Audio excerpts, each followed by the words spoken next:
आ जाओ। आज है।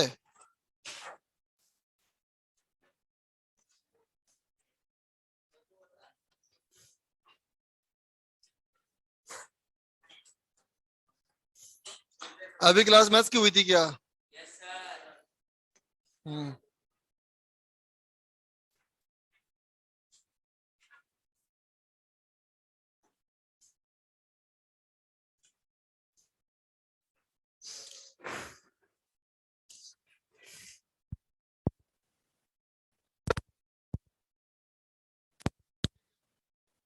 मैंने होमवर्क कब करने बोला था डिस्कस मैंने? कोई दिला नहीं, तुम्हें याद रहे? अभी तक पूरा नहीं हुआ तेरा? अगला मंडे पक्का? नहीं नहीं। बच्चा बनाया नहीं इसमें। बताइए, बच्चा बना के बैठा है। अरमान बना के बैठा है। कब बना के बैठेगा तुम?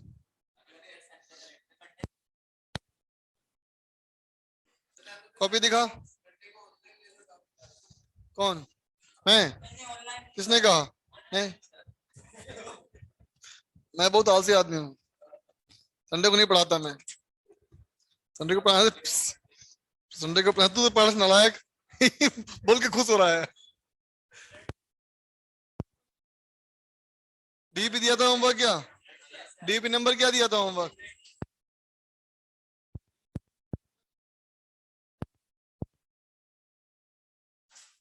DPP number 6।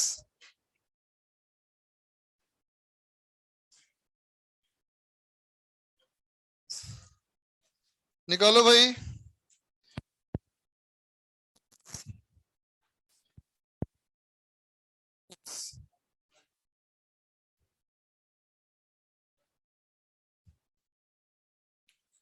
A6।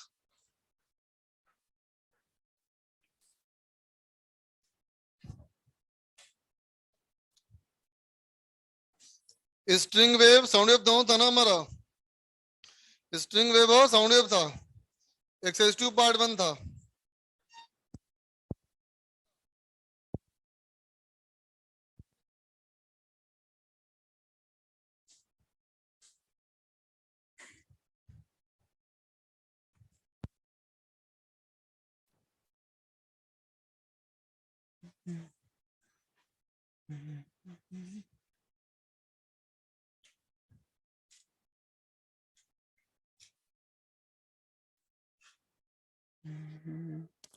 हाँ भाई।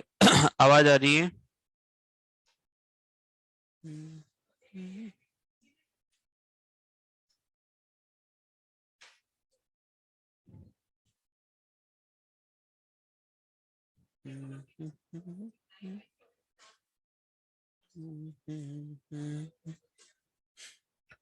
चलो, डिस्कशन में क्या था?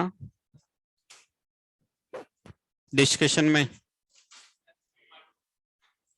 और डीपीपी।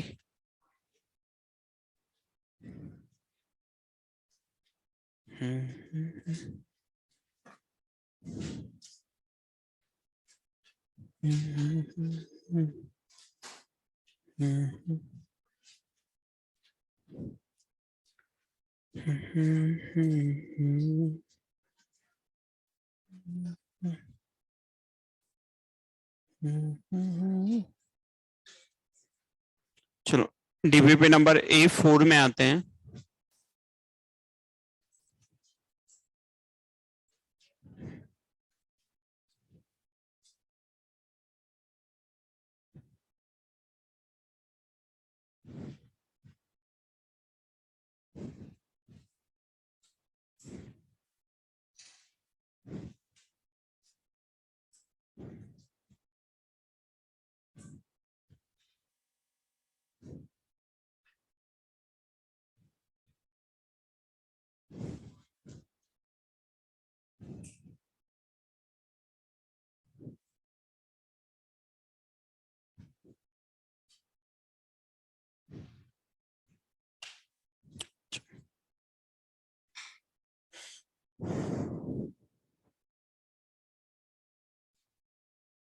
चलो डीबीपी नंबर A4 में आ जाते हैं।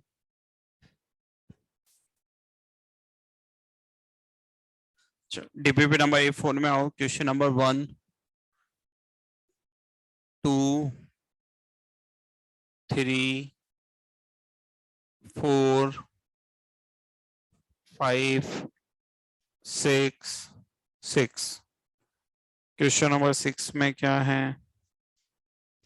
ऑड पावर वाला है ना, तो एक बार 1 एक बार -1 पुट करके सब्ट्रैक्ट कर देते हैं, बस आंसर आ जाता है। एक बार 1 पुट कर दें और एक बार -1 पुट कर दें, फिर या तो ऐड करते हैं तो शायद इवन आता है, सब्ट्रैक्ट करते हैं तो ऑड आता है। दो इक्वेशन बन जाएगी ना।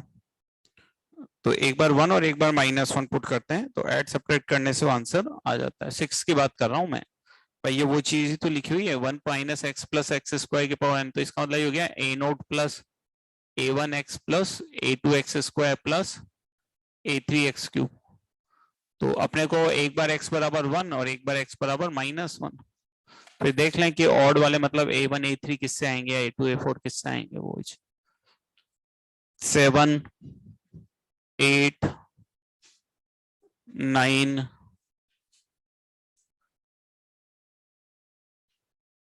10, 11, 10 में आ जाओ क्या है?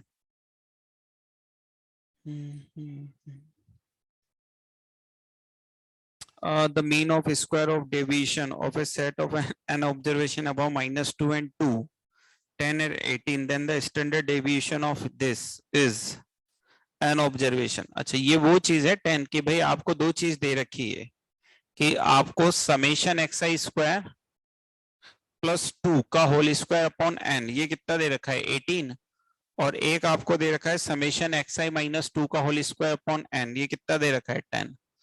तो ये वो नहीं होगा कि जैसे ये तो तुमने इधर भेज ही दिया, ये तो कांस्टेंट, इससे कोई दिक्कत है ही नहीं है ना, इसको समझ लो यहाँ भेज दिया। अब ये दोनों के होल स्क्वायर ओपन कर देंगे तो इसमें दो टर्म आएगी, एक तो समेशन xi² वाली टर्म आएगी, एक समेशन xi वाली टर्म आएगी, और एक कांस्टेंट टर्म आएगी। तो जो दो इक्वेशन है, जैसे इससे क्या करोगे, एक तो आएगा समेशन xi का स्क्वायर, एक कितना आएगा 2 समेशन xi प्लस ये कितना आएगा 4n इक्वल्स टू कितना होगा 18n। एक इक्वेशन ये बन गई, एक इक्वेशन इससे बनेगी, तो दोनों से उसकी वैल्यू निकल जाएगी समेशन xi और समेशन xi²। दोनों इक्वेशन से किसकी वैल्यू निकल जाएगी, समेशन xi और समेशन xi²।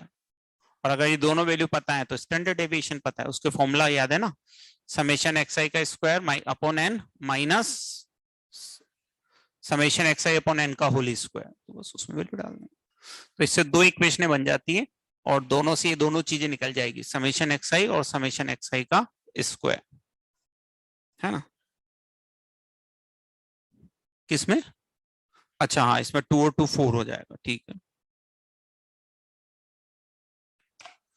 चलो इसके बाद आ जाओ 11,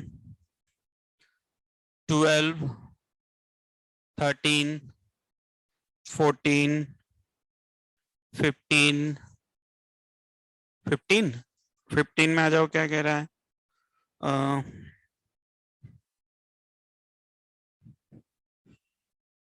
देखो 15 में क्या कह रहा है वो देखते हैं।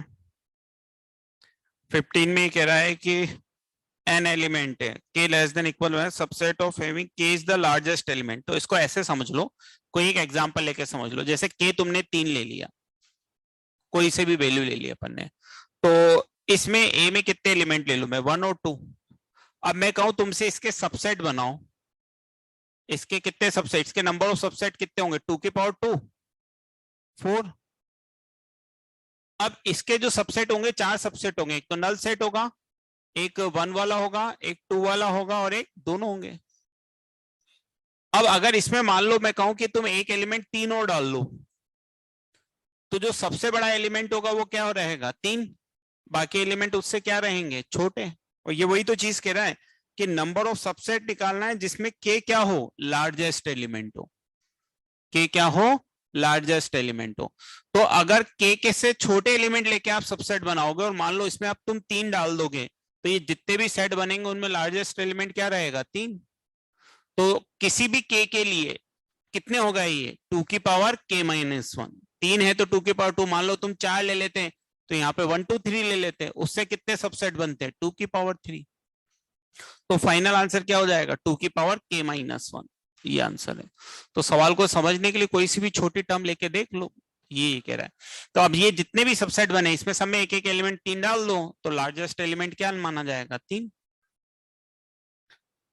16 17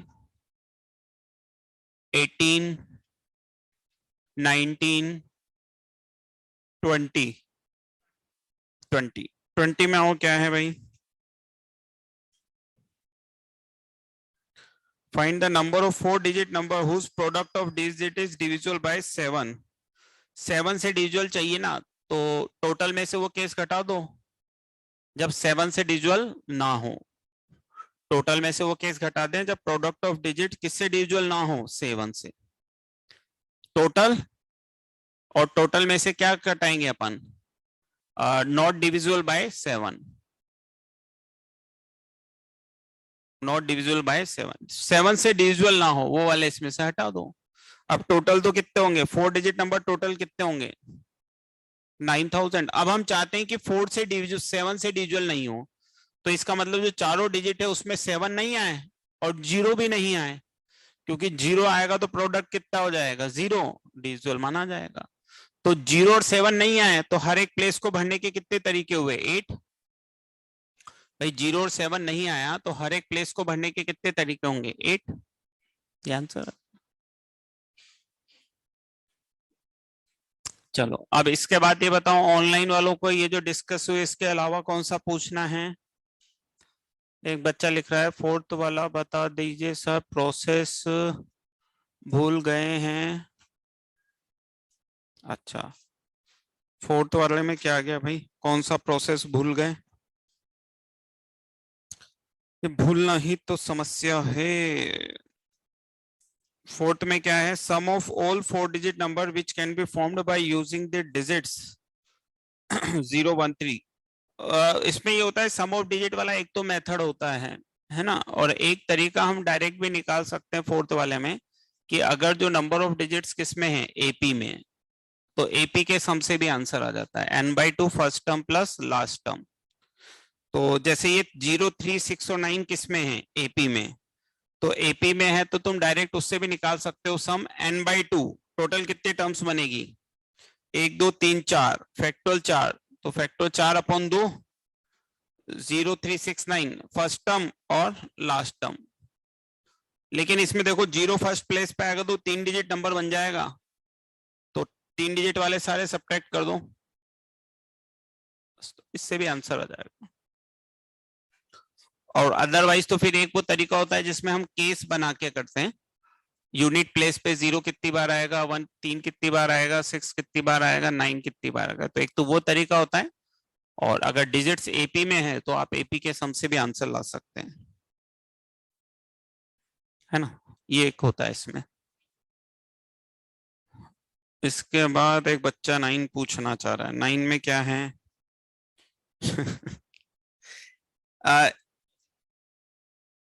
नंबर ऑफ रिलेशन तो अपन ने बताया था 2 की पावर कितना होता है mn, तो 2 की पावर 15 हो जाएगा। अब ये देखो ये कौन है, ये बेटा क्वेश्चन नंबर 9 तो अपना अच्छे से अपन शायद क्लास में कर चुके हैं, मैंने रिलेशन कितने डिफाइन होंगे ये भी बता दिया, फंक्शन कितने डिफाइन होंगे ये भी बता दिया फंक्शन कितने डिफाइन होते हैं, मतलब वही फंक्शन ही है, फंक्शन मैंने बता दिया ना शायद, m की पावर n n की पावर n फॉर्मूला भी बनवाया था, एक में 4 एलिमेंट एक में 5 एलिमेंट लेके सोल्व भी कराया था। क्लास नोट से रिवाइज नहीं करते हैं, और ये जो क्लास नोट से रिवाइज नहीं करते हैं ना, ये अपना नुकसान ज्यादा करेंगे, इसमें कोई शक नहीं है। सरगम गोयल क्वेश्चन नंबर 9 जो पूछ रहा है उसके लिए बोल रहा हूँ ये बेटा, है ना, क्योंकि मेरे ख्याल से ये सवाल अपने क्लास नोट्स का है ना, रिलेशन वाला तो सेम यही सवाल था शायद, 5 3 और 2 ही लिए थे मैंने क्लास में भी, हाँ ये लिए थे, है ना। तो बस यही है, रिलेशन तो कितने हो जाएंगे 2 की पावर 15 और फंक्शन कितने हो जाएंगे 3 की पावर 5। चलो ये क्वेश्चन नंबर 9 था, इसके अलावा कुछ है, नहीं शीट में तो हमें तो डीपीपी में पूछ रहा हूँ, इसके अलावा कुछ पूछना है क्या जो घर बैठे हैं इनको? ये घर बैठे बैठे थोड़ा बहुत रिवाइज भी कर लिया करो पुराना पड़ा हुआ, बस बैठे ही मत रहा करो। चलो शीट में आ जाओ, क्या है? Exercise 2 part second.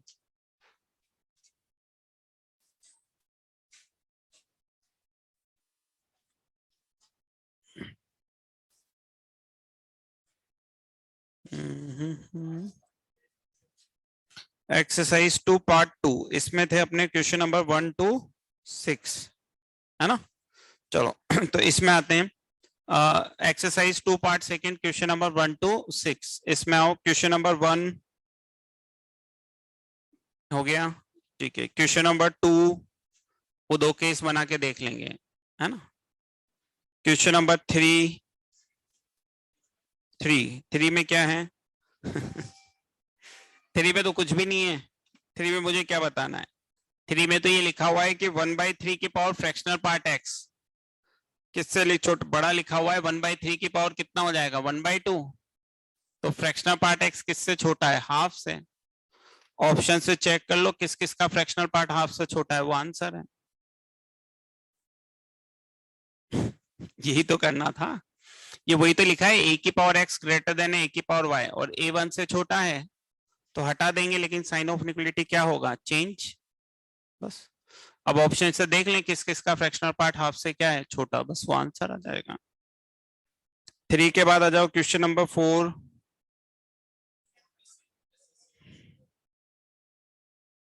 फोर्थ का, हाँ नहीं नहीं, तुम इसके मतलब को नहीं समझ रहे हो। एक्चुअली वो लिखा हुआ है ना कि अगर ये है तो p लेस देन इक्वल 9 है ना। वो तो ऊपर वाले में भी दिक्कत आ रही होगी तुम्हें।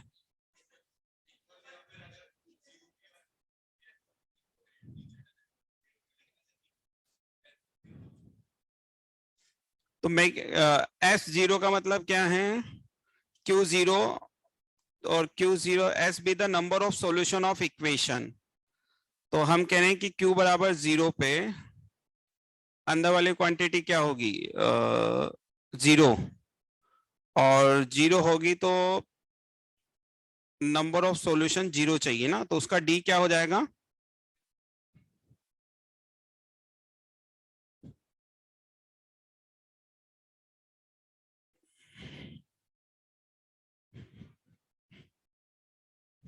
हम्म 4 में क्या है, कौन सा करना है? C वाला। Q0 दे रखा है ना? Q0 का मतलब है signum of x² minus 6x plus p बराबर 0, ठीक है। और ये 0 कब होगा? जब x² minus 6x plus p 0 होगा।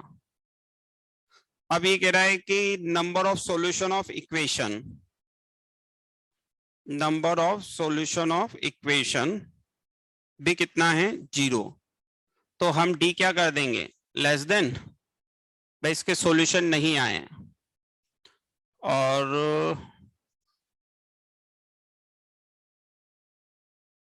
तो ये कितना हो जाएगा? b² माइनस 4ac, तो कितना हो जाएगा? p ग्रेटर देन 9 आ जाएगा ना। तो 9 तो है ना, तो क्या दिक्कत है? सही तो है भाई। हम कहेंगे कि ये गलत है, अगर ग्रेटर देन इक्वल्स टू 9 गलत है तो इसका मतलब क्या? लेस देन 9 सही है। नहीं नहीं, ऐसे पढ़ेंगे ना भाई। हम कह रहे हैं कि अगर ये तो p ग्रेटर देन इक्वल 9 गलत है, और अगर हम कहेंगे कि p ग्रेटर देन इक्वल 9 गलत है तो फिर सही क्या है? Less than 9। वो थोड़ी ना सही होगा। जैसे उन्हीं कहते x greater than equal x, कौन सा स्टेटमेंट लिखेंगे? ट्रू। क्योंकि अगर उसको फॉल्स बोलेंगे तो फिर ट्रू क्या है? x less than x। वो थोड़ी ना ट्रू होगा। ये तो अभी आया भी था एक जगह सवाल में, इस तरह का अपन ने डिस्कशन किया था।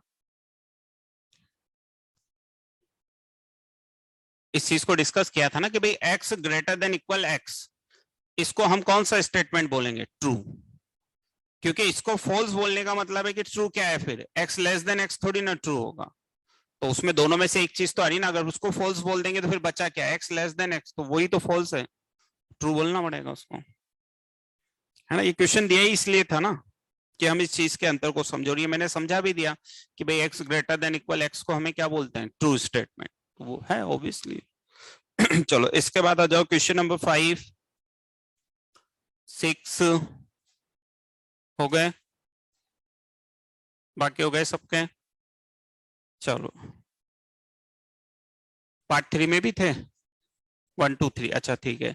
अच्छा इसमें और कुछ पूछना पार्ट सेकंड में, ये देखो एक बच्चा क्वेश्चन नंबर 6 पूछ रहा है। अनिरुद्ध, अनिरुद्ध ये क्वेश्चन नंबर 6 तो सेम क्लास नोट्स में कर रखा है अपन ने, थोड़ा बहुत रिवाइज कर लिया करो समय निकाल के।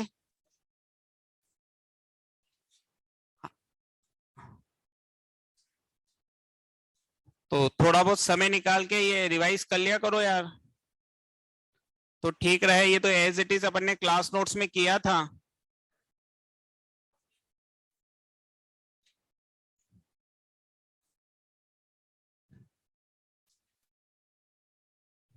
सेम सवाल किया था क्लास नोट्स में, अप्रोच थर्ड का रेंज निकालने की, अप्रोच थर्ड का मेरे ख्याल से तीसरा सवाल था ये, हाँ यही था, तीसरा सवाल ही था। चलो एक बच्चा क्या पूछ रहा है, सर फिफ्थ की रेंज, फिफ्थ भी बता दूं, अच्छा फिफ्थ वाले में रेंज निकालनी है। रेंज निकालने के लिए मैंने हमेशा कहा है कि कहाँ पे ध्यान देना चाहिए, अंदर वाले फंक्शन पे। तो ये जो सबसे अंदर फंक्शन लिखा हुआ है वो माइनस इनफाइनाइट से इनफाइनाइट जा सकता है। देखो डिनोमिनेटर वाली क्वांटिटी अगर 0 होगी तो कहाँ पे अप्रोच करेगा, इनफाइनाइट पे। तो इसका मतलब ये माइनस इनफाइनाइट से इनफाइनाइट अप्रोच कर सकता है। अब माइनस इनफाइनाइट से इनफाइनाइट को अप्रोच करेगा तो 0 लॉग लेंगे तो मतलब 0 टू इनफाइनाइट तो करेगा ही करेगा। तो अगर कोई क्वांटिटी 0 टू इनफाइनाइट जा रही है तो ln लेने के बाद कहां से कहां तक जाएगी, माइनस इनफाइनाइट से इनफाइनाइट। और माइनस इनफाइनाइट से इनफाइनाइट क्वांटिटी जाएगी, उसका साइन लेंगे तो -1 से 1 आएगा, बस ये आंसर में दे रखा है। तो उसने कह रखा है कि range of F x is -1 से 1, यस।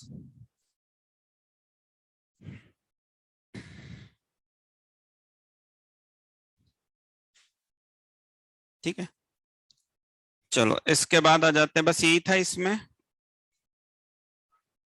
पार्ट थर्ड में थे कितने, 1 2 3, चलो ठीक है। तो पार्ट थर्ड में आ जाओ, क्वेश्चन नंबर 1 हो गया, क्वेश्चन नंबर 2, नहीं नहीं ये 2 वही वाला सवाल है, मैंने कहा ना ये अपन ने जो डोमेन का तीसरा सवाल किया था, अपनी डोमेन का तीसरा सवाल निकालो, और ये दूसरा सवाल सेम है। अपनी डोमेन का तीसरा सवाल निकालो, अपन ने जो डोमेन के 10 सवाल किए थे उसमें तुम्हें, मैं फिर तुमसे कह रहा हूं, अगर तुम क्लास नोट्स भी अच्छे से कर लोगे ना, कुछ कह रहे पार्ट 3 दिया था, कुछ कह रहे पार्ट 3 नहीं दिया था, सर दिया था आधों को 3%। होमवर्क याद नहीं रहता, सर दिया था। आधों को पढ़ा हुआ याद नहीं रहता, सर दिया था। पता नहीं क्या है। मिल गया। अपन ने जो क्लास नोट्स में तीसरा सवाल किया था डोमेन निकालने वाला, सेम वही सवाल है। ये थोड़ा बहुत चेंज तो इसलिए कर देता हूं कि तुम्हारा क्या बना रहे, सम्मान। हालांकि तुम्हारे कर्म ऐसे नहीं है कि सम्मान बना रहे। हाँ तो यहाँ भी उसी से करेंगे भाई। यहाँ वहां देखो अपना एक था cos x greater than equal half, और इसका सॉल्यूशन मैंने किस में देखा था, -1/6 से 6 में, क्योंकि इस इनइक्वालिटी का सॉल्यूशन कितना आया था, -1/6 से 6। यहाँ पे देखो ये जो दूसरी वाली इनइक्वालिटी, इसका सॉल्यूशन कितना आ रहा है, निकाला क्या इसका सॉल्यूशन, 1 to 6। हाँ तो इसमें ये लिखा हुआ है कि sin x plus cos x greater than equal 0 का सॉल्यूशन कहां से कहां तक देखना है, 1 से 6। अब अगर तुम्हें ये कम समझ में आता है तो इसको ऐसे लिख लो, tan x greater than equal -1, इसका देख लो 1 से 6 में। यही तो सवाल है। अब के बार इसका देखना पड़ेगा 1 से 6 में। डोमेन निकालने वाला तीसरा सवाल किया था, मेरे ख्याल से समझाया भी था ये चीज अच्छे से। अब वो याद तो रखनी पड़ेगी, है ना। और वो याद रखोगे तो सुख रहेगा। मैं तो इसलिए बार बार कह रहा हूँ कि जिस चैप्टर के मैं क्लास नोट्स तुम्हें लिखवा रहा हूँ, अगर उसके क्लास नोट्स भी तुमने अच्छे से कर लिए तो ये क्या होगी, उपलब्धि। हालांकि मुश्किल है ये उपलब्धि पाना, जिस हिसाब से तुम लोग काम करते हो उस हिसाब से तो नहीं लगता कि ये उपलब्धि तुम ले पाओगे, लेकिन अगर वो क्लास नोट्स भी अच्छे से तुमने रिवाइज कर लिए और उसके सवाल भी पहचानने लग गए तो वो भी क्या मानी जाएगी, उपलब्धि है। उपलब्धि इसलिए क्योंकि वही सब सवाल भी मुझे रोज रोज याद दिलाने पड़ते हैं कि देखो ये सेम टू सेम है, बस कॉस की जगह किसका ग्राफ देखना है, टेन का देखना है, इसलिए उपलब्धि है वो, क्योंकि वो भी मुझे याद दिलाने पड़ते हैं। चलिए सर हाँ सर इसको tan x more than equal to -1 नहीं कैसे लिख सकते, क्योंकि cos x का कोई बात नहीं, ये मत लिखो, थोड़ा कॉम्प्लिकेटेड पे चले जाते हैं। किसी को आसान हजम नहीं होता तो कोई तकलीफ नहीं है उसमें, अपन थोड़ा सा कॉम्प्लिकेटेड बना लेते हैं बेटा, उसमें कोई दिक्कत नहीं है। इसको √2 से मल्टीप्लाई डिवाइड कर लो, मुझे कोई दिक्कत नहीं है, कॉम्प्लिकेटेड बना लो, बनाने में कोई दिक्कत थोड़ी ना है। अब ये √2 हो गया बेटा, इसको साइन या कॉस में बना लो, x + π/4, तो ये बना लो, इसका सॉल्यूशन देख लेना। सर मैं पूछ रहा हूँ वो सही था या गलत था? अब उसकी बात ही नहीं करते ना यार, मैं तो तुम्हें तरीका दूसरा बता देता हूँ। सर मैंने भी इसी तरीके से किया था, लेकिन वो वाला सही था या गलत ये बता दीजिए प्लीज। तो क्या मैंने कुछ गलत लिखा था क्या? सर क्योंकि cos x मतलब पॉजिटिव हो ये जरूरी नहीं है। हाँ वो जरूर है कि अपन उसमें वो देखना पड़ेगा तुम्हें। 1 से 6 क्या लिखा था मैंने, 1 से 6, क्योंकि अपन cos x, नहीं मैंने नहीं बुलाया। अच्छा sin x greater than plus cos x greater than equal 1, तो हम cos x से क्या करेंगे डिवाइड, तो tan x -1 से बड़ा, तो cos x से डिवाइड करेंगे तो हमें क्वाड्रेंट भी देखना पड़ेगा। तो उसमें थोड़ा सा हाँ ज्यादा पड़ेगा, सही कह रहे हो, थोड़ा सा ज्यादा देखना पड़ेगा उसमें, क्वाड्रेंट देखना पड़ेगा कि एक बार cos x को क्या लेंगे पॉजिटिव और एक बार cos x को क्या लेंगे नेगेटिव। तो फिर इससे देख लो, कोई दिक्कत नहीं, उसमें cos x को पॉजिटिव नेगेटिव भी देखना पड़ेगा, ठीक है, इससे देख लो, इसमें भी कोई बुराई नहीं है, जिससे भी तुम्हें कंफर्टेबल लगे ना उससे कर सकते हो। इसके बाद आ जाओ क्वेश्चन नंबर 3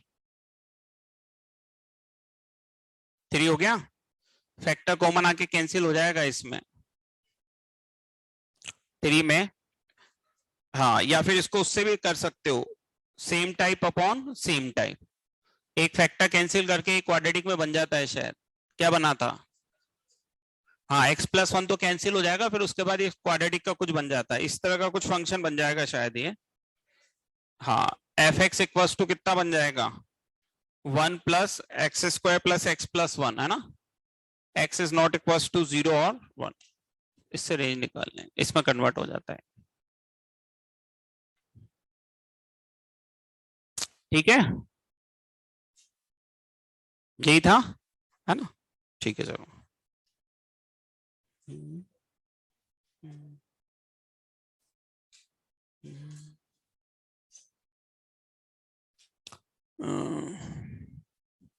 चलो अब इसके बाद आ जाओ, अच्छा कुछ सवाल भी दिए थे मैंने, अच्छा चलो तो उस पे आ जाओ सवाल पे।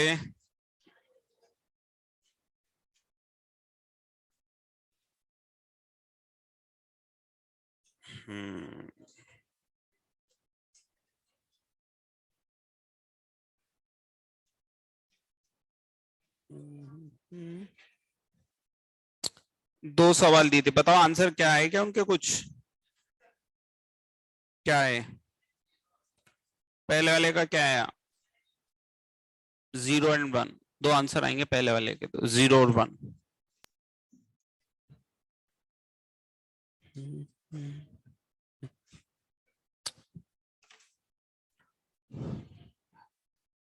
देखो पहले वाले को अगर हम देखें तो वो सवाल था ये, log2 greatest integer 3x minus greatest integer x plus greatest integer x plus greatest integer. अब समझो अगर इस सवाल में ये ग्रेटेस्ट इंटीजर सारे क्या आते जाएंगे बाहर, तो ये ग्रेटेस्ट इंटीजर अगर सारे बाहर आते जाएंगे तो आप ऐसे समझ सकते हैं कि सब पे अलग अलग लग जाएगा, ये greatest integer x plus greatest integer x plus greatest integer x हो जाएगा एक तरह से। तो ये 3 ग्रेटेस्ट इंटीजर x हो गया, तो इसको ऐसे लिख दो x minus greatest integer x minus greatest integer x कितना होगा, फ्रैक्शनल पार्ट x, तो ये 3 फ्रैक्शनल पार्ट x लिखा हुआ है।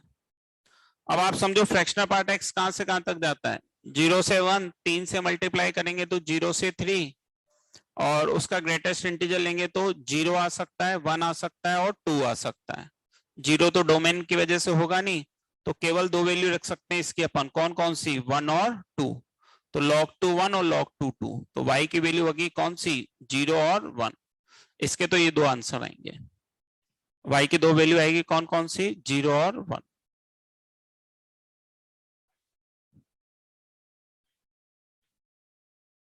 आई और एफ बनाऊंगा कहां, बराबर में इक्वेशन तो दे नहीं रखी, सोल्व तो इसी को करना पड़ेगा। हाँ चलो, दूसरा कौन सा था, y equals to under root x plus 4 minus 3 upon कितना था, x माइनस 5, यही था। तो एक तो ये था कि भाई x क्या नहीं हो सकता 5, दूसरा x किससे बड़ा होना चाहिए, -4 से, डोमेन अंडर रूट है तो x ग्रेटर देन इक्वल -4 लिख देते हैं, x -4 से बड़ा होगा और x 5 नहीं हो सकता।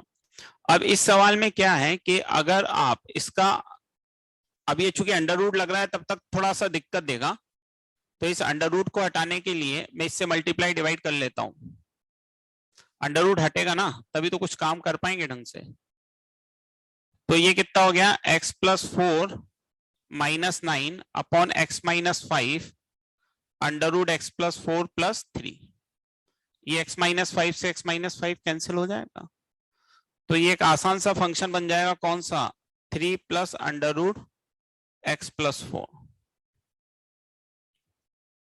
अब इसकी रेंज निकाल सकते हैं, x प्लस 4 कहां से कहां तक जाएगा, 0 से infinite, under root x plus 4 कहां से कहां तक जाएगा, 0 से इनफाइनाइट जाएगा ना, अंडर रूट एक्स प्लस 4 कहां से कहां तक जाएगा, 0 टू इनफाइनाइट ही जाएगा एक तरह से, उसमें कितना ऐड कर देंगे, 3, और फिर उसका क्या ले लेंगे, रेसिप्रोकल। लेकिन एक वैल्यू और हटानी पड़ेगी, x क्या नहीं हो सकता, 5, तो x 5 होगा तो ये y कितना होगा, 1/6, वो भी एक वैल्यू हटानी पड़ेगी, x 5 होगा तो y कितना होगा, 1/6, वो एक वैल्यू और इसमें से हटानी पड़ेगी, तो 0 टू 1/3 में से एक वैल्यू हटानी पड़ेगी, कौन सी, 1/6, तो जो फाइनल आंसर आएगा वो ये आएगा, y बिलोंग्स टू 0 टू 1/3, और इसमें से एक वैल्यू हटानी पड़ेगी, कौन सी, 1/6, क्योंकि 5 पे ये 1/6 देगा ना, वो भी हटाना पड़ेगा।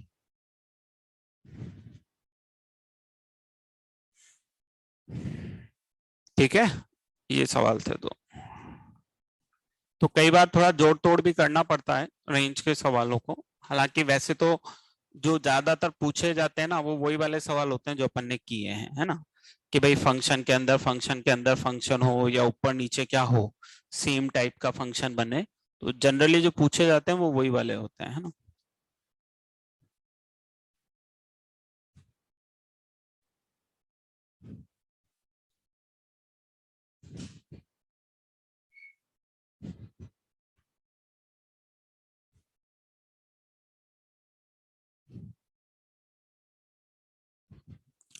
चलो हो गया ये, इसके बाद आ जाते हैं अपन कहाँ पे थे, अपन क्लासिफिकेशन पढ़ रहे थे, उसमें अपन ने 1 1 वाला और मेनी 1 वाले के दो पढ़ लिए थे ना। तो अप्रोच थर्ड पे आ जाओ, अप्रोच थर्ड है अपने पास काउंटर एग्जाम्पल मेथड। तीसरा अपने पास एक मेथड आता है 1 1 मेनी 1 चेक करने के लिए, और वो मेथड आता है अपने पास counter example method, counter example method, bracket में आप लिख भी सकते हैं, यूजफुल टू शो मेनी 1, ये कहीं ना कहीं मेनी 1 बताने में अपनी मदद करेगा, यूजफुल टू शो मेनी 1, है ना। 1 1 मेनी 1 में ये आसानी से हमें क्या बता देगा, मेनी 1। मेथड का नाम है काउंटर एग्जाम्पल मेथड और यूजफुल टू शो मेनी 1, है ना। कुछ सवाल लिखते हैं कैसे इसको हमें अप्लाई करना है, tan 2 sin x y equals to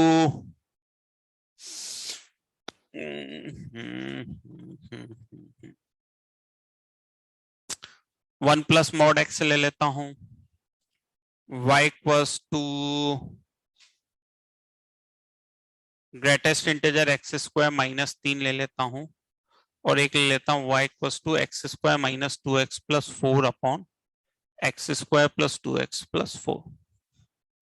counter example method है ना, काउंटर एग्जाम्पल मेथड।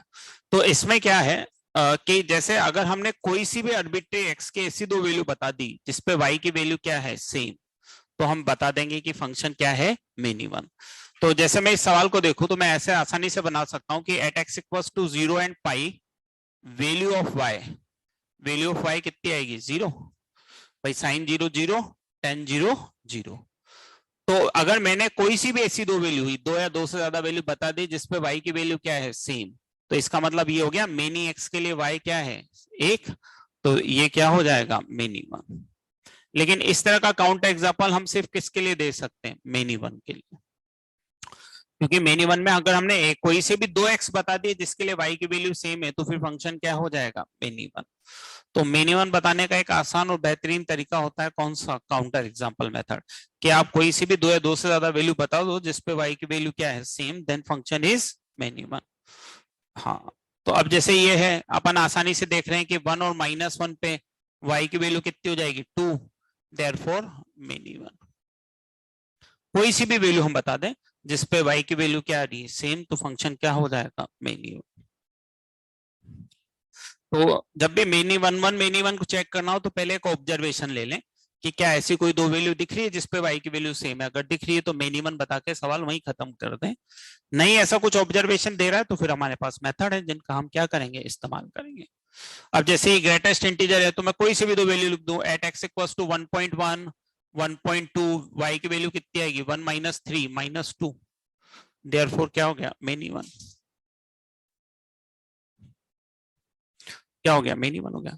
1.1 1.2, भाई 1.1 का स्क्वायर भी 1 पॉइंट कुछ होगा तो उसका ग्रेटेस्ट इंटीजर कितना आएगा 1, 1.2 ले लेंगे स्क्वायर करेंगे तो भी कहीं ना कहीं 1 से 2 के बीच की क्वांटिटी होगी और ग्रेटेस्ट इंटीजर अगेन कितना आएगा 1। तो बढ़िया है, आसानी से हम इससे क्या बता सकते हैं मिनिमम। अब देखो जैसे पहले 3 सवाल में तो कहीं ना कहीं हमें ऑब्जर्वेशन से नजर आ ही रहा था कि भाई दो वैल्यू ये है जिसपे y की वैल्यू क्या आ रही है सेम। अब कई बार ऑब्जर्वेशन से नजर नहीं आए लेकिन मूड है कि हमें तो यही मेथड लगाना है, तो ऐसा कुछ भी कर सकते हैं कि जैसे इसमें ऑब्जर्वेशन से नजर नहीं आ रहा तो मैं x की कोई भी आर्बिट्रेरी वैल्यू डाल दी, मैंने x बराबर कितना ले लिया 1, तो at x equals to 1 y कितना आएगा देखो 1 - 2 + 4, 1 + 2 + 4 तो कितना आ गया 3/7। कोई भी वैल्यू डाल दी मैंने x की और y की वैल्यू कितनी आ गई 3/7। नाउ अब मैं y की वैल्यू 3/7 डाल देता हूं और किसकी वैल्यू निकाल लेता हूं x की, निकालो क्रॉस मल्टीप्लाई करके क्वाड्रेटिक बनाएगी, देखो निकालो क्या आती है y की वैल्यू। मैंने x की कोई भी आर्बिट्रेरी वैल्यू डाली और उससे मैंने पहले y निकाला, y की वैल्यू डाल के क्या निकाल लेता हूं x, फिर देखते हैं क्या बनता है।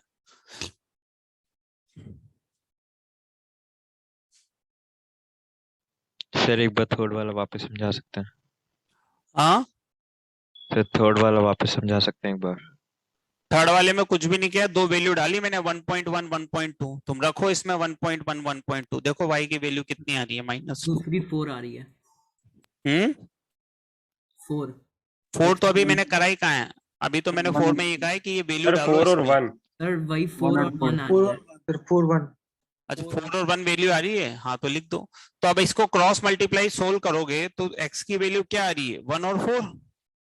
इसका मतलब क्या हुआ, इसका मतलब ये हुआ कि x की वैल्यू 1 डालेंगे तो भी 3/7 आएगा और 4 डालेंगे तो भी 3/7 आएगा। इसका मतलब क्या हो गया मेनी वन हो गया। तो बस नीचे एक लाइन लिख दो इसके बाद, it means when x equals to 1 and 4 then value of y is 3/7. It means when x equals to 1 and 4 then value of y is 3/7. It means when x equals to 1 and 4 value of y is 3/7, therefore many one. कोई सी भी arbitrary, भाई हमें तो एक भी pair of x हमने बता दिया जिसपे वाई की वैल्यू क्या है, सेम, तो बस मेनी वन है वो, उसमें कुछ दिमाग ही नहीं लगाना। क्लियर? लेकिन इस तरह हम काउंटर एग्जांपल देके सिर्फ क्या शो कर सकते हैं, मेनी वन। काउंटर एग्जांपल देके क्या शो कर सकते हैं, मेन्यू। जैसे वहां अपन ने पढ़ा था कि भाई एक काउंटर देख के हम ये बता सकते हैं कि ट्रांजिटिव नहीं है, सिमेट्रिक नहीं है, लेकिन सिमेट्रिक है ये बहुत सारे एग्जांपल देख के भी नहीं बता सकते हैं। इसी तरह वन वन है, ये बहुत सारे एग्जांपल देख के भी नहीं बता सकते। हाँ, मेनी वन बता सकते हैं कि एक भी काउंटर एग्जांपल ऐसा हमने सुटेबल बता दिया तो फंक्शन क्या होगा, मेनी वन। ठीक। Approach 4,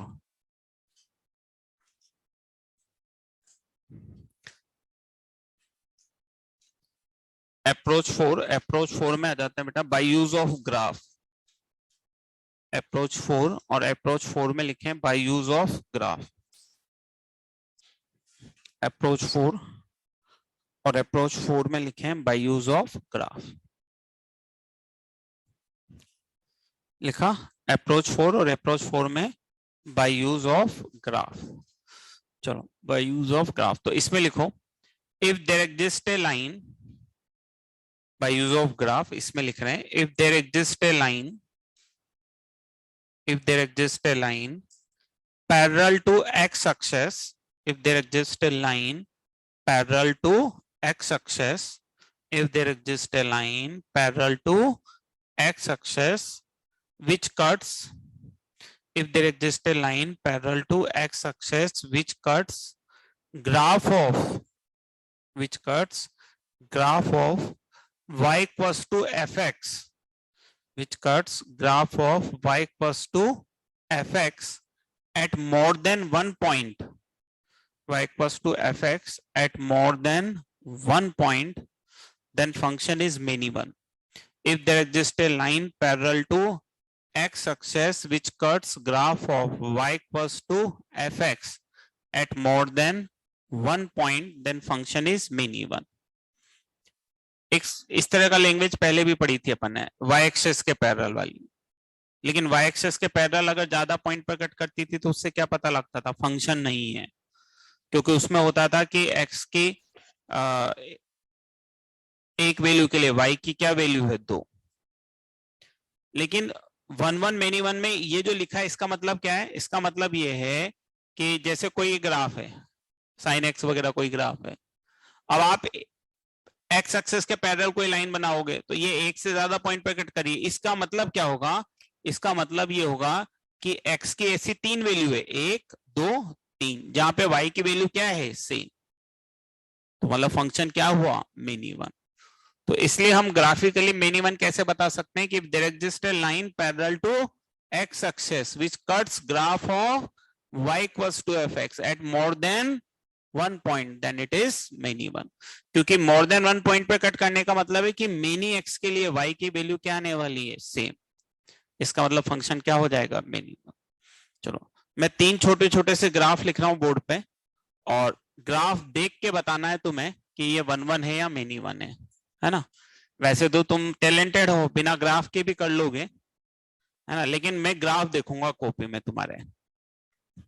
y equals to mod x plus 1, y equals to mod x plus 1 minus mod x minus 1, और y equals to x cube, है ना। y equals to mod x plus 1, y equals to mod x plus 1 minus mod x minus 1, और y equals to x cube. मैंने कहा ना मैं copy में graph देखूंगा, सुना ही नहीं तुमने मेरी बात, मैं कॉपी में ग्राफ देखूंगा। आंसर तो तुम टैलेंटेड हो, बिना ग्राफ बनाए कैसे भी बता दोगे, लेकिन मुझे इसके ग्राफ देखने हैं कॉपी में।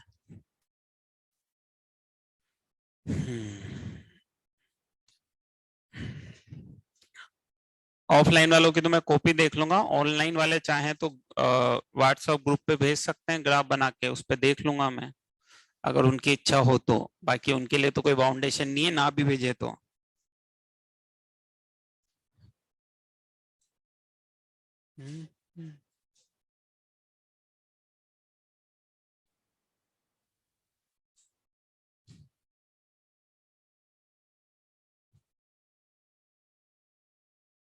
सर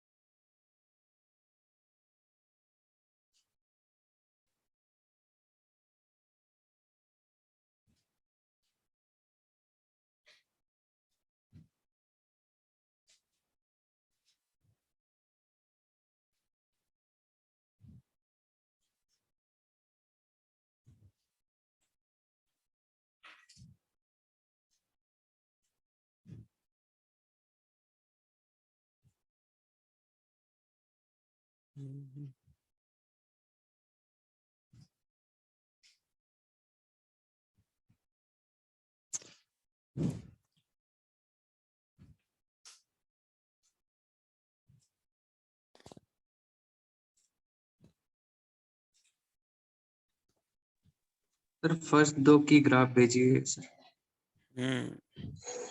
व्हाट्सएप पे सर। फर्स्ट दो के ग्राफ भेजे हैं। पहले वाला तो ठीक, दूसरा वाला गलत है।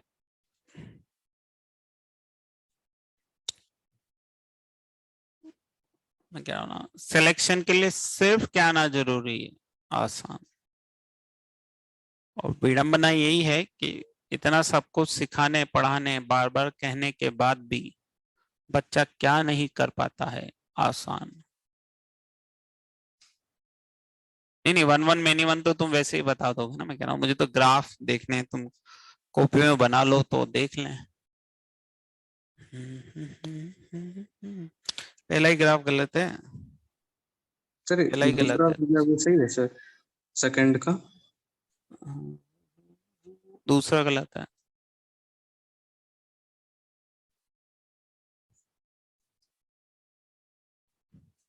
दूसरा गलत है।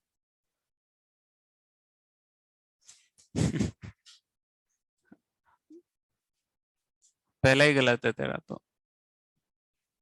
तीसरा भी गलत है, दूसरा तेने बनाया ही नहीं है, और जो दो बनाया वो गलत है। पहला तो सही। मैं इसलिए तो कह रहा हूँ, मतलब क्या होता है कि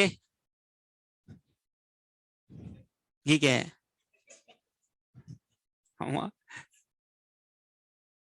हम्म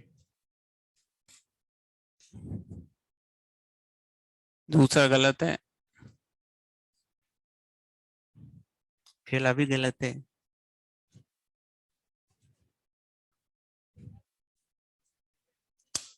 अच्छा, ये तीनों ग्राफ मैंने पिछली क्लास में भी आई थे ना। ये वही ग्राफ है, मैंने जरा जरा सा चेंज करके इसलिए लिखा है कि मैं देखना चाह रहा हूं कि भाई जिनको आते हैं वो ठीक है, जिनको नहीं आते उन्होंने घर जाके क्या इस पे मेहनत की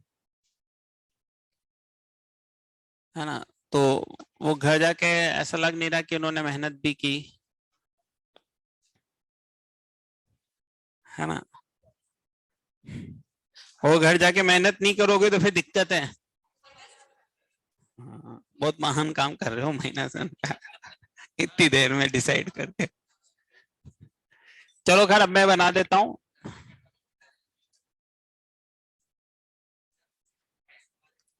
पड़े उल्टा है। देखो पहले वाला तो मैंने, ये पहले वाला ग्राफ शिफ्टिंग से बनता है ना। तो जैसे कल अपन ने mod x + 1 का बनाया था, वो y एक्सेस पे शिफ्ट हुआ था, ये x एक्सेस पे शिफ्ट होगा -1 पे। मैंने कब कहा तुम लोगों का गलत है।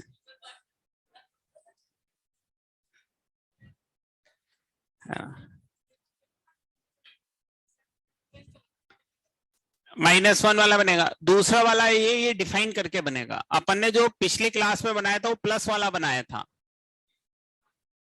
मैंने आज माइनस दिया है।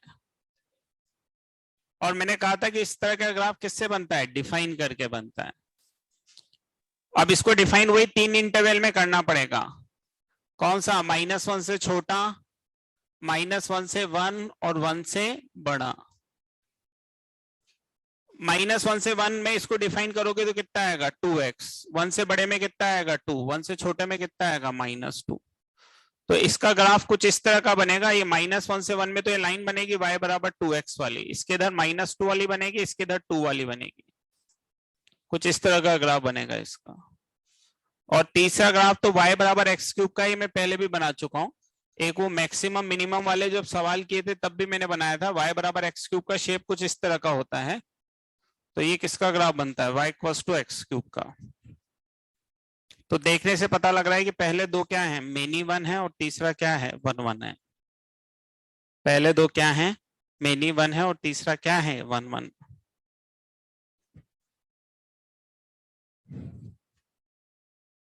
ठीक है, सिर्फ आसान बेसिक ग्राफ याद रखने अपने को, वो बनाना सीखना है। हाँ मेनी वन है ना दूसरा वाला, एक ही जगह कट कर रहा है। अरे वाह, तू तो टैलेंटेड है बेटा वो।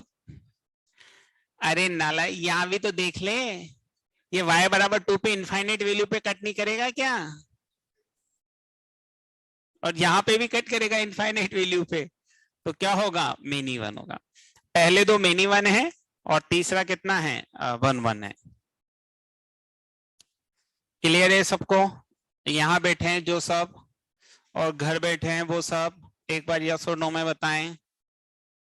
Yes sir. बस एक ही जने ने बोला यस सर, तो यस सर। Yes, sir. तीन चार ने बोल दिया। चल चलो, इसके बाद अगला आते हैं अपन क्लासिफिकेशन। ये तीन चार तरीके हमारे पास किसके लिए, वन वन और मेनी वन शो करने के लिए।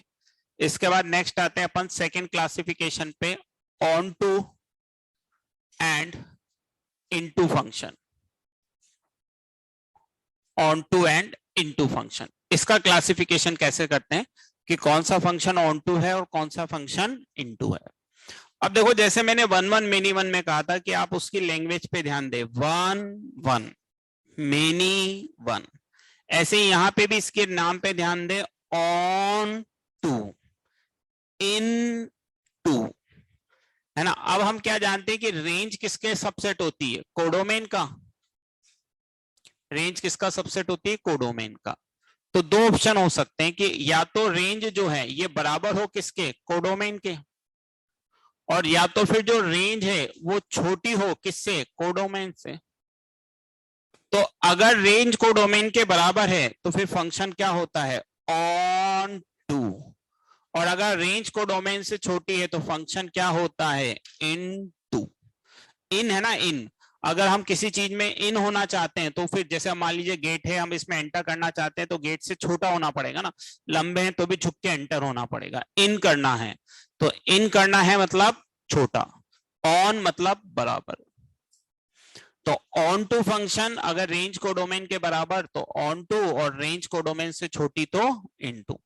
अब जैसे हमने कहा था कि वन वन फंक्शन को हम एक और नाम से जानते हैं, इंजेक्टिव, ऐसे ही ऑन टू का एक और नाम होता है और वो नाम क्या होता है, सर्जेक्टिव। ऑन टू फंक्शन को हम एक नाम और से जानते हैं और वो नाम क्या होता है, सर्जेक्टिव। ऑन टू फंक्शन को हम क्या बोलते हैं, सर्जेक्टिव फंक्शन भी बोलते हैं। ऑन टू फंक्शन को हम क्या बोलते हैं, सर्जेक्टिव फंक्शन भी बोलते हैं। अब ऑन टू इनटू के लिए हमारे पास कोई नया मेथड नहीं है। ऑन टू इनटू मतलब रेंज और कोडोमेन, कोडोमेन सवाल वाला देगा, रेंज हमें निकालनी है, और रेंज निकालने के जितने मेथड उतने ही ऑन टू इनटू चेक करने के मेथड। रेंज निकालने के जितने मेथड उतने ही ऑन टू इनटू चेक करने के मेथड हैं। सर बस ये लिखो, इसके बाद सवाल लिखो, check whether the following function are onto और into. Sir check whether the following function are onto and into. Sir जो लेफ्ट साइड पे ये रेंज और कोडोमेन लिखा है, इन दोनों के बीच में क्या बनाया हुआ है आपने? ये ऊपर तो मैंने सेट का सिंबल बना दिया, फिर नहीं मेरे को सर। बराबर और छोटा लिखना था तो वो सिंबल बना दिया। Okay sir. पहले तो सबसेट का लिखना था ना, तो सबसेट होती है ये अपन जानते हैं, फिर बराबर और लेस देन में बता दिया कि भाई बराबर चाहिए, लेस देन चाहिए। तो क्वेश्चन लिख लिया, check whether the following function are onto और into. Check whether the following function are onto और इनटू। कुछ फंक्शन में लिख रहा हूं और आपको बताना है कि ये ऑन टू फंक्शन है या इनटू फंक्शन है।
कोडोमेन सबके साइड में लिखी हुई है, ये डोमेन और ये कोडोमेन। कोडोमेन कहीं पे नहीं भी है तो फिर वो आर हम लेके चलते हैं।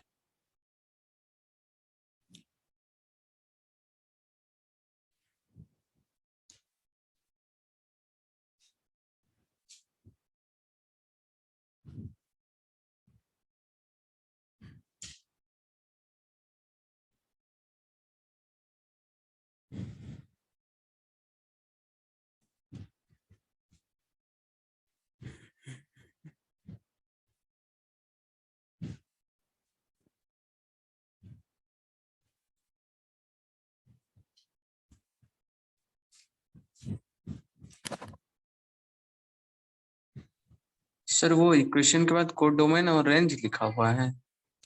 डोमेन और कोडोमेन लिखा हुआ है, रेंज भी मैं लिख दूंगा तो तुमसे क्या करवाऊंगा बेटा? Okay sir. रेंज तो तुम निकालोगे, रेंज भी मैं लिख दूंगा तो कैसे? रेंज इस तरह जो लिखते हैं, ए टू बी लिखते हैं ना, ए मतलब डोमेन, बी मतलब कोडोमेन।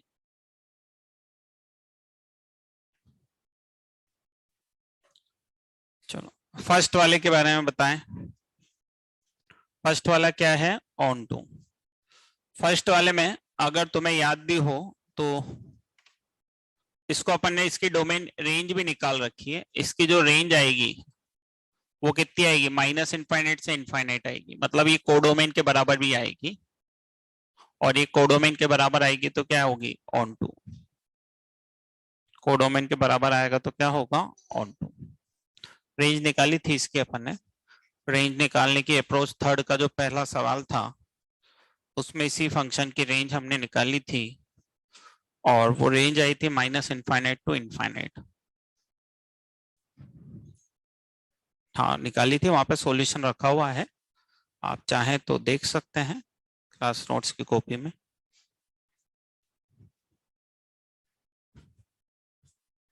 चलिए दूसरे वाले के बारे में बात करते हैं।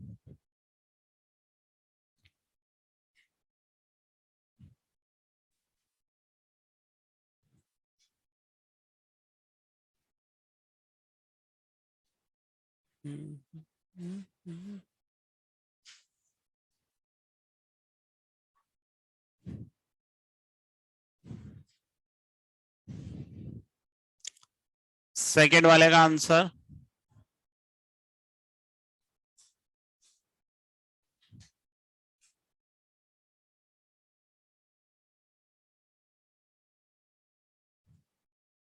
कैसे?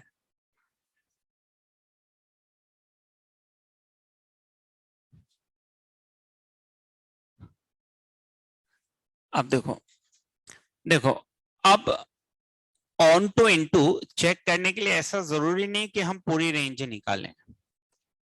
देखो अगर हमने कहीं भी ये ऑब्जर्व कर लिया कि एक भी ऐसी वैल्यू है, मेरी बात को समझना, अगर मैंने कैसे भी ये ऑब्जर्व कर लिया कि एक भी ऐसी वैल्यू है जो कोडोमेन में तो है लेकिन रेंज में नहीं आ सकती, कोडोमेन में तो है लेकिन रेंज में नहीं आ सकती, तो फिर मैं उस फंक्शन को क्या बोल दूंगा? इनटू। अगर मैं ये ऑब्जर्व कर लूं कि एक भी ऐसी वैल्यू है जो कोडोमेन में तो है लेकिन रेंज में नहीं है, तो फिर मेरा फंक्शन हमेशा क्या हो जाएगा? इनटू। तो यहां आप ऑब्जर्वेशन भी काम में ले सकते हैं। ऑब्जर्वेशन से कैसे? जैसे क्यूबिक फंक्शन है, अब क्यूबिक फंक्शन है, एक्स पे कोई बाउंडेशन तो है नहीं, तो मुझे पता है कि क्यूबिक फंक्शन का ग्राफ जैसा भी बनेगा, हो सकता है क्यूबिक फंक्शन का ग्राफ ऐसा बने, हो सकता है क्यूबिक फंक्शन का ग्राफ एक बार ऐसा करके ऐसा बने, लेकिन जैसा भी क्यूबिक फंक्शन का ग्राफ बनेगा, क्या ये माइनस इनफाइनाइट से इनफाइनाइट जाएगा? यस। जैसा भी बनेगा ये कहां से कहां तक जाएगा? माइनस इनफाइनाइट से इनफाइनाइट जाएगा, और अगर ये माइनस इनफाइनाइट से इनफाइनाइट जाएगा तो इसका मतलब ये फंक्शन क्या हो जाएगा? ऑन टू, क्योंकि रेंज किसके बराबर हो जाएगी? कोडोमेन के। रेंज किसके बराबर हो जाएगी? कोडोमेन के। अब मैं थर्ड वाले पे आता हूं कि अगर मैं थर्ड वाले की बात करूं, ये कितने डिग्री का पॉलिनोमियल है? 4, और यहाँ पे प्लस है, तो मतलब ये ऊपर से आएगा और ऊपर ही जाएगा। अब ये कैसे भी जाए भाई, ये ऊपर से आएगा ऊपर ही जाएगा, अब ये कैसे भी जाए कि भाई आके घूम फिर के जाए, कैसे भी जाए, लेकिन क्या ये माइनस इनफाइनाइट पे अप्रोच करेगा? नहीं। और अगर माइनस इनफाइनाइट पे अप्रोच नहीं करेगा तो कुछ वैल्यू तो छोड़ेगा। क्या छोड़ेगा इसमें मेरा इंटरेस्ट नहीं है, लेकिन कुछ वैल्यू छोड़ेगा ये तय है। यस और नो? कुछ वैल्यू छोड़ेगा ये तय है। अब क्या छोड़ेगा इसमें मुझे इंटरेस्ट नहीं है, मेरा ये कंफर्मेशन सही है कि ये कुछ वैल्यू छोड़ेगा, क्योंकि माइनस इनफाइनाइट पे अप्रोच नहीं करेगा। और अगर कुछ वैल्यू छोड़ेगा तो ये फंक्शन क्या होगा, इनटू। कुछ वैल्यू छोड़ेगा तो ये फंक्शन क्या होगा, इनटू। आप चाहे तो पूरी रेंज भी निकाल सकते हैं, ग्राफ बनाएं एग्जैक्ट, और एग्जैक्ट ग्राफ बना के पूरी रेंज निकाल लें, लेकिन हमें तो ऑन टू इनटू चेक करना है ना, हमें उसी के नंबर मिलने वाले हैं। तो उसी पे अगर फोकस करके बात करें तो ज्यादा बेहतर है कि भाई बाई क्वाड्रेटिक है तो मुझे पता है कि भाई ये माइनस इनफाइनाइट पर कभी अप्रोच ही नहीं कर सकता, और नहीं करेगा तो कुछ वैल्यू छोड़ेगा। अब क्या छोड़ेगा इसमें अपना कोई इंटरेस्ट नहीं है, छोड़ेगा बस छोड़ेगा, और वैल्यू छोड़ेगा तो बस काम हो जाएगा।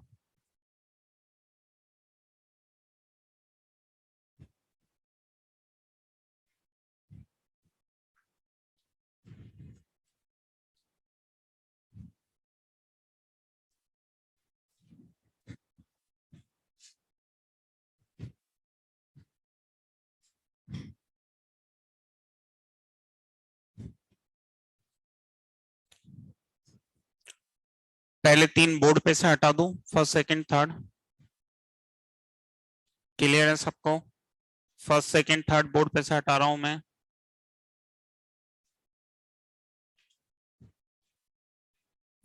चलो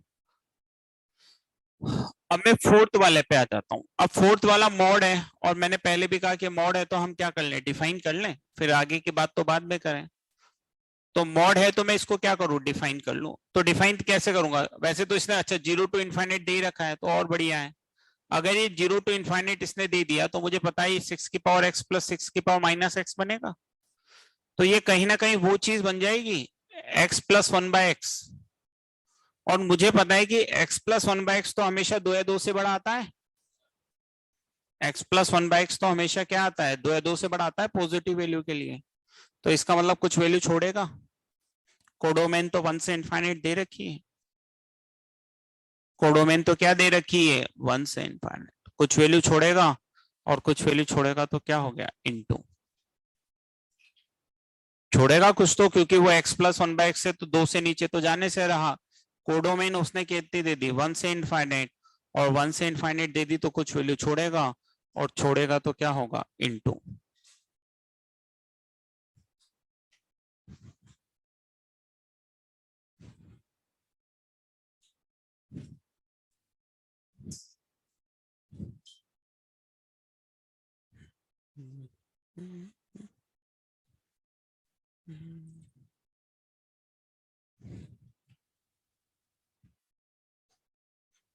बाकी के बारे में सोचें, बताएं।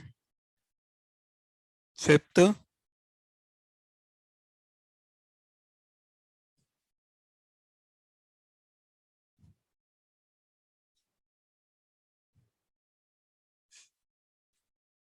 into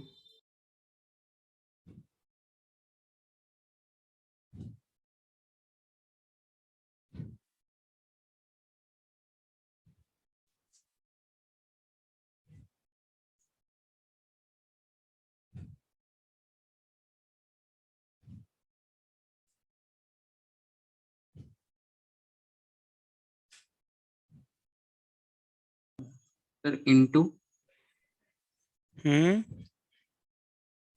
अब देखो जैसे फिफ्थ क्या होगा, इनटू। अब समझो, वैसे तो मैं इसकी रेंज निकाल सकता हूं, मैंने कर रखा है इस तरह का सब। फ्रैक्शनल पार्ट कहां से कहां तक जाएगा, कॉस कहां से कहां तक जाएगा, रूट लेंगे, रेसिप्रोकल करेंगे, मैं रेंज निकाल लूंगा। लेकिन मुझे इतनी मेहनत करने की भी जरूरत नहीं है। क्यों जरूरत नहीं है, कि जैसे इसने कहा है 0 से 3, मैं ये कह देता हूं कि ये फंक्शन कभी भी 1/2 ही नहीं होगा, बोल सकता हूं, क्योंकि 1/2 होने के लिए नीचे वाले को 2 होना पड़ेगा। ये 2 कहां से होगा, ये तो बेचारा कॉस है, 1 से बड़ा तो हो ही नहीं सकता। नीचे वाला 2 कैसे होगा, 2 नहीं हो सकता, नीचे वाला 3 नहीं हो सकता, मतलब ये 0 से 1 वाली वैल्यू में गड़बड़ करेगा। अब कितने पे करेगा मुझे इससे मतलब नहीं, मैं तो एक वैल्यू पे बता देना कि ये 1/2 नहीं हो रहा, खत्म काम।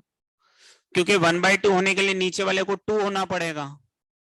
अब नीचे वाला 2 कैसे करूं बताओ, इसका मतलब cos फ्रैक्शनल पार्ट x 4 होगा। cos फ्रैक्शनल पार्ट x 4 कहां से होगा बेचारा, cos तो -1 से 1 के बड़ा जा ही नहीं सकता, 4 नहीं हो सकता। और मैंने एक भी वैल्यू बता दी तो बस खत्म, इनटू। अब मैं पूरी रेंज निकालने की मेहनत क्यों करूं, निकालना जानते हैं अपन कि भाई अंदर वाले फंक्शन से स्टार्ट करेंगे, रेंज निकाल लेंगे, लेकिन मैं तो ऑब्जेक्ट भाई एक 1/2 मैंने बता दिया नहीं ले सकता, बस खत्म, इनटू है। क्लियर है बात सबको? चलो 6 पे आते हैं। ऑन टू होगा, क्यों ऑन टू होगा, साइन एक्स -1 से बन जाएगा, उसको π/2 से मल्टीप्लाई करेंगे तो -π/2 से π/2 जाएगा। और अगर अंदर वाली क्वांटिटी -π/2 से π/2 है तो tan माइनस इनफाइनाइट से इनफाइनाइट जाएगा। हाँ, ऑन टू। बात समझ में आती है सबको? ये साइन कहां से कहां तक जाता है, -1 से 1, π/2 से मल्टीप्लाई करेंगे तो कहां से कहां तक जाएगा, -π/2 से π/2। और -π/2 से π/2 में tan माइनस इनफाइनाइट से इनफाइनाइट जाता है। हाँ, -π/2 से π/2 में tan माइनस इनफाइनाइट से इनफाइनाइट जाता है। हाँ, तो ये फंक्शन कौन सा होगा, ऑन टू।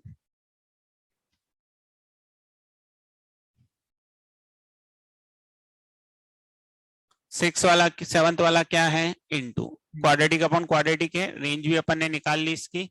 इसकी 1/3 से 3 आती है, रेंज पता है ना इसकी, तो क्वाड्रेटिक अपॉन क्वाड्रेटिक की तो रेंज निकाल सकते हैं अपन, 1/3 से 3 है रेंज, इसके अपन निकाल भी चुके हैं। तो ये छोटी है किससे, कोडोमेन से, इसलिए क्या होगा, इनटू होगा। 8th के बारे में बताएं। Onto.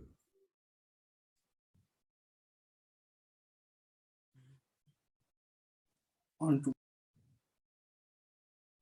Onto sir.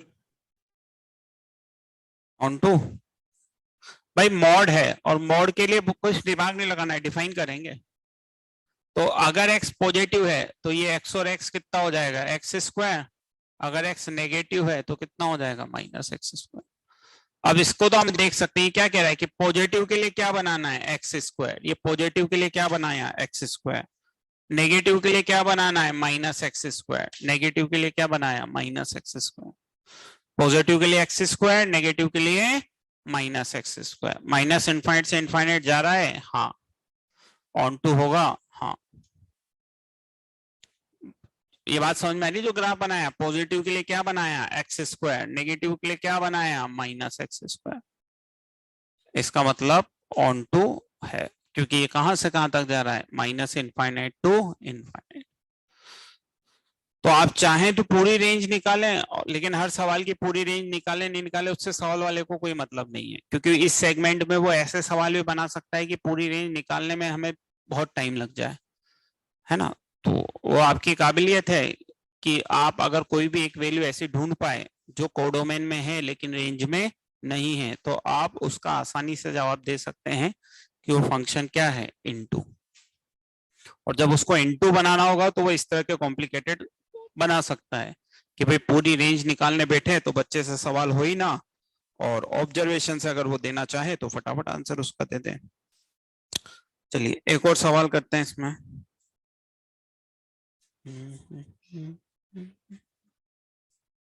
यहाँ तक क्लियर है सबको, जो घर बैठे हैं उनको भी? Yes sir. चलो एक और सवाल करेंगे, ये भी अच्छा सवाल है। देखिए एक फंक्शन दिया हुआ है अपने को f(x), कई बार ये फंक्शन रहता है, f(x) दे रखा है x-1 if x is even और x+1 if x is odd, है ना। इवन है तो ये है, ऑड है तो ये, मतलब इवन ऑड के लिए वो कहीं ना कहीं अलग अलग डेफिनेशन दे देता है। और कई बार इस सवाल को ऐसे भी लिखा जाता है, f(x) बराबर x -1 की power x, x belongs to natural number is. 4 option है, A, B, C और D।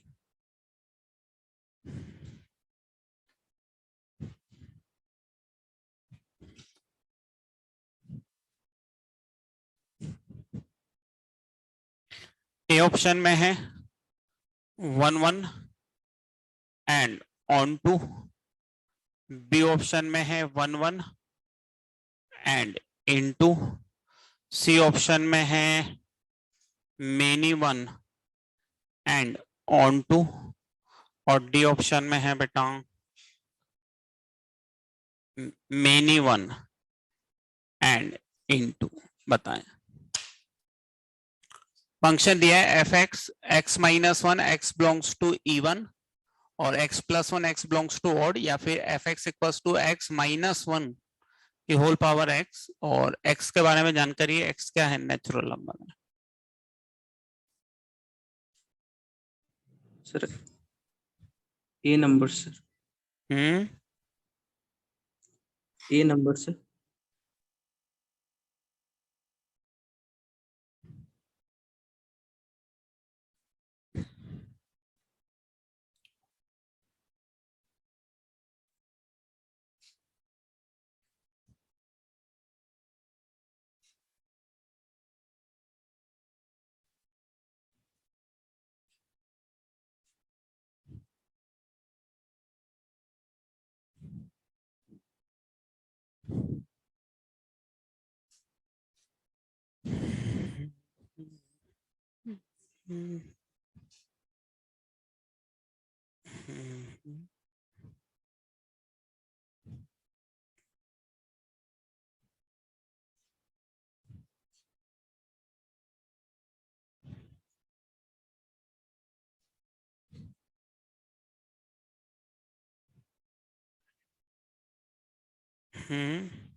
कर ले आराम से, कोई जल्दी नहीं है,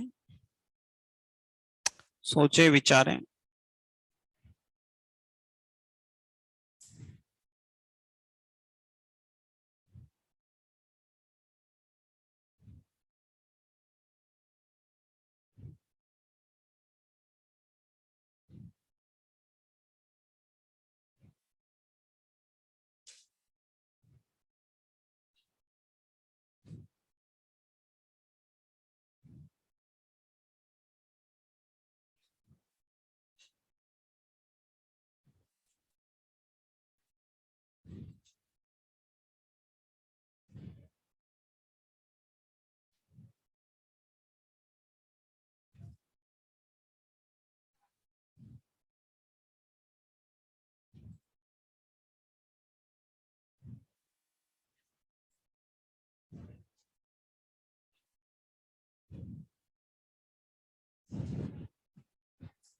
सर ए।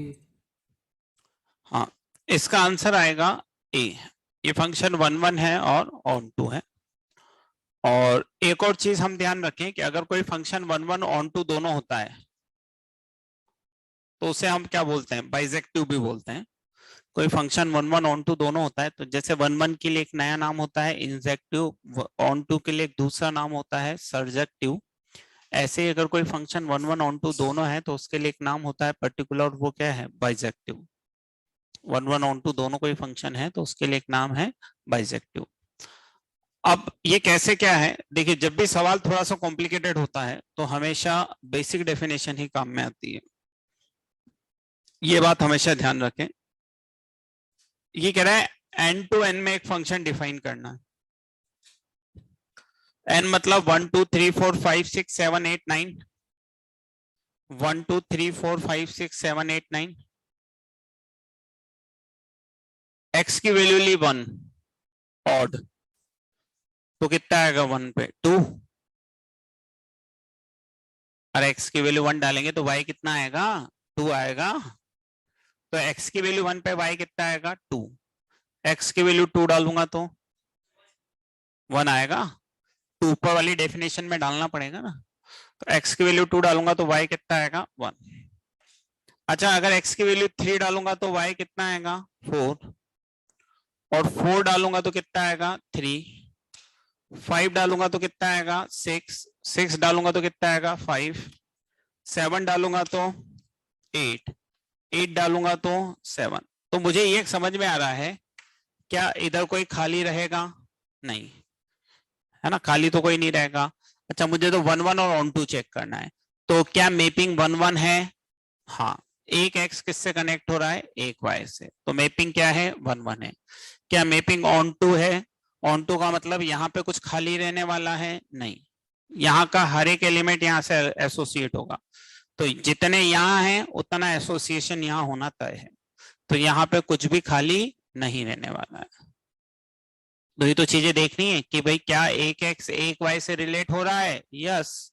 क्या यहाँ पे कुछ खाली रह रहा है, नो। तो इसका मतलब ये फंक्शन क्या हो गया, 1 1 और ऑन टू। ये फंक्शन क्या हो गया, 1 1 और ऑन टू।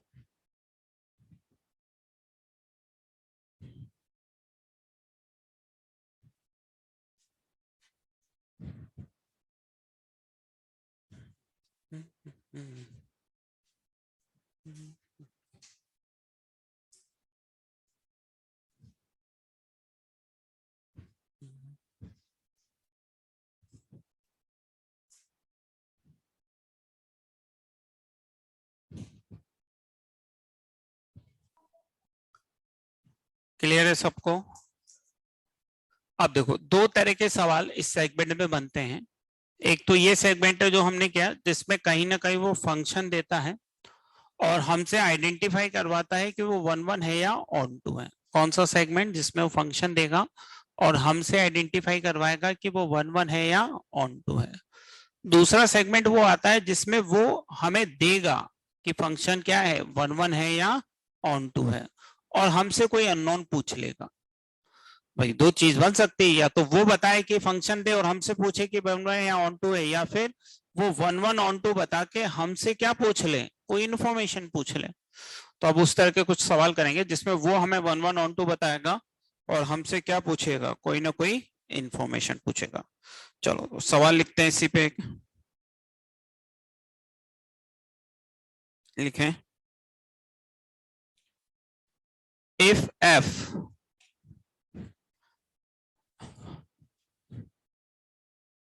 क्वेश्चन लिखें इफ एफ -1 से 1 0 से 2 is a onto linear function on R, is a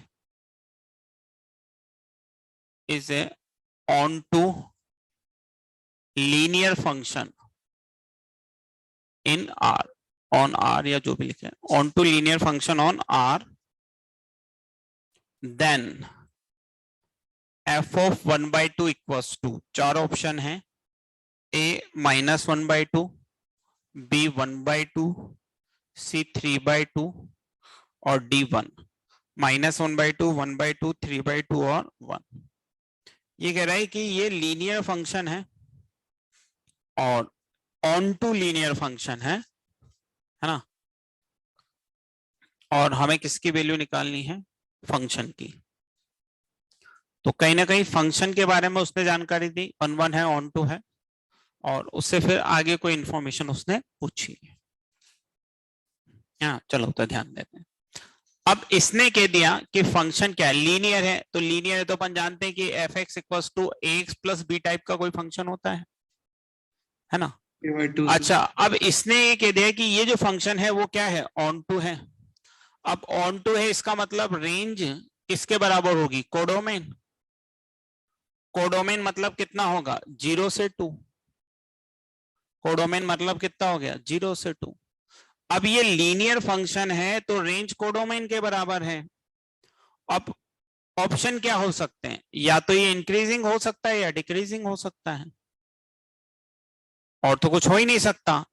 तो अब चूंकि रेंज ये है और फंक्शन या तो इंक्रीजिंग हो सकता है या डिक्रीजिंग हो सकता है, तो इंक्रीजिंग हुआ तो क्या हो सकता है कि f of -1 0 हो जाएगा और f of 1 2 हो जाएगा, और या तो फिर f of -1 2 हो जाएगा और f of 1 0 हो जाएगा। यस और नो, क्लियर आती है बात?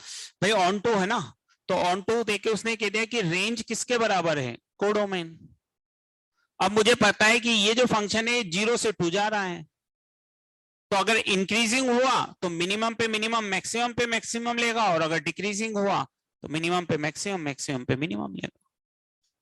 दो रिलेशन से कितने अननोन निकल जाते हैं, दो रिलेशन से कितने अननोन निकल जाते हैं, 2, बस काम खत्म। f of -1 0, तो कितना हो गया भाई, माइनस ए प्लस बी 0 और ए प्लस बी 2, तो ए बी 1 और बी बी 1। तो एफ एक्स कितना आ गया, एक्स प्लस 1। आपको एफ ऑफ हाफ चाहिए 3/2।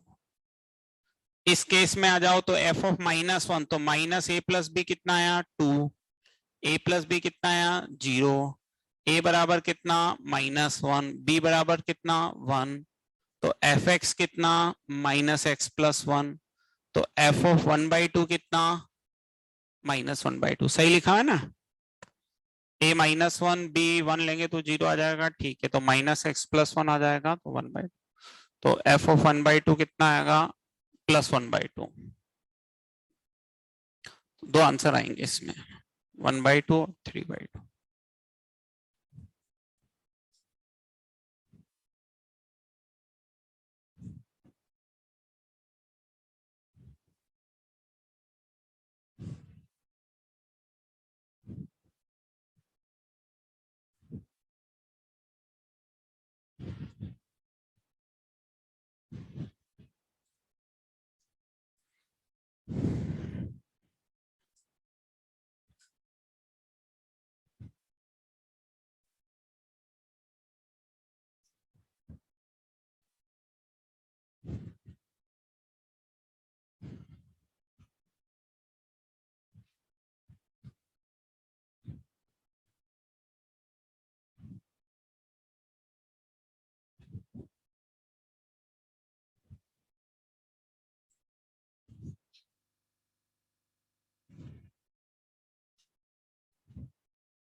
हो गया, चलो अगला सवाल लिखते हैं।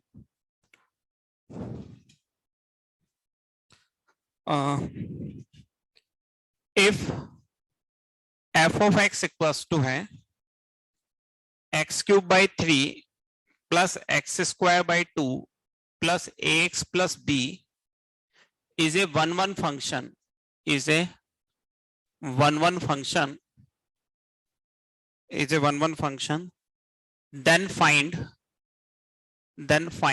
and b, is a 1-1 function, then find a and b। अगर ये 1-1 फंक्शन है तो हमें क्या निकालना है, a और b। Is a 1-1 function, then find a and b। सीधा सा सवाल है।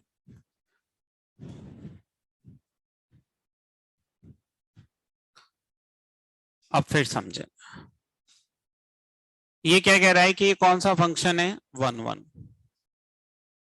कौन सा फंक्शन है, 1-1। तो अगर ये 1-1 फंक्शन है तो इसका मतलब या तो ऑलवेज इंक्रीजिंग या ऑलवेज डिक्रीजिंग, दो ही ऑप्शन हो सकते हैं। अगर फंक्शन 1-1 है तो या तो इंक्रीजिंग होगा या फिर डिक्रीजिंग होगा। अब अगर इंक्रीजिंग है तो f डैश x क्या होगा, greater than equal 0 for every x belongs to r, और डिक्रीजिंग है तो f डैश x क्या होगा, less than equal 0 for every x belongs to r। Increasing है तो ग्रेटर देन इक्वल 0 होगा for every x belongs to r, और decreasing है तो लेस देन इक्वल 0 होगा। f डैश x मतलब कितना, x² plus x plus a,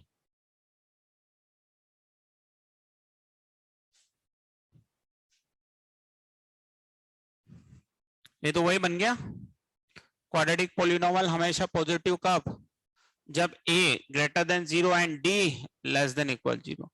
b² minus 4ac less than equal 0, a greater than equal 1/4। तो a तो 1/4 आ गया। क्या इस सवाल को करने में कहीं पे b की जरूरत पड़ी, नहीं भाई, डेरिवेटिव निकालते वक्त तो b गायब ही हो गया। इसका मतलब b बिलोंग्स टू कितना होगा, r। b सवाल को इफेक्ट नहीं करेगा, b की जरूरत ही कहां पड़ी अपने को, तो b बिलोंग्स टू कितना हो गया, r। जरूरत पड़ती तो होता, नहीं जरूरत पड़ी था। और इस केस में क्या आंसर आएगा, a लेस देन 0, तो a लेस देन 0 तो होगा ही नहीं, ये तो रिजेक्ट हो जाएगा केस। बात समझ में आती है, a less than 0 d less than 0, तो a तो लेस देन 0 ही नहीं, ये तो क्या है 1 से बड़ा है ना, मतलब 1 दे रखा है ना, ये तो a 1 दे रखा है, तो ये नहीं होगा।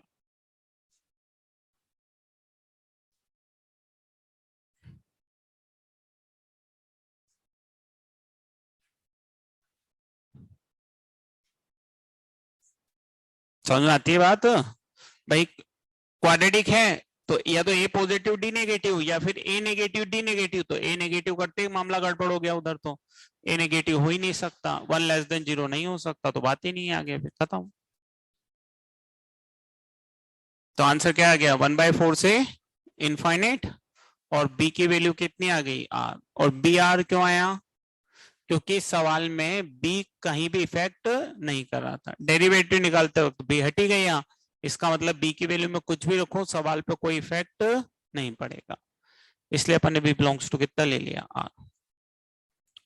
चलो अब होमवर्क में लिख लेते हैं कल क्या करके आना है। एक तो डीपीपी लिख लो। डीपीपी कौन सी है? 5। और शीट में ऐसा करो, वो ले लो exercise 1 part first section D, जो भी रिमेनिंग सवाल है वो कर लेना उसके। Exercise 1 part first section D, जो भी रिमेनिंग है वो करना है। एक तो डीपीपी नंबर 5 करनी है, और x sheet exercise 1 part first section D में जो भी अपने सवाल बच रहे हैं वो पूरे करना है। ये डिस्कस करेंगे अगली क्लास में, है ना? डीपीपी 5 और शीट में एक्सरसाइज 1 पार्ट फर्स्ट में सेक्शन डी।